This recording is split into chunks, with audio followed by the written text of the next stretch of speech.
সিকান্দারকে আল্লাহ অনেক সম্মান দিয়েছিলেন, তিনি অনেক ধনট্টশীল ছিলেন।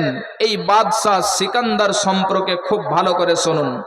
শাহ সিকান্দার মরিবার কালে, শাহ সিকান্দার মরিবার কালে এই ওয়াসিয়াত করেন ওরে সকলে, মরিলে আমার তরে, মরিলে আমার তরে শুনো বারবার, কাফনের সাথে হাত বেদনায় আমার, মরিলে আমার তরে শুনো বারবার, কাফনের সাথে হাত বেদনায় আমার। সকলেতে মিলে জুলে, সকলেতে মিলে জুলে খাটলেতে করে দুই হাত ঝুলাইয়া লইয়া যাইয়া মরে। এই হাল দেখে মোর যত মাখলুকাত, এই হাল দেখে মোর যত মাখলুকাত, আফসুস করিবে আর কহিবে বাত।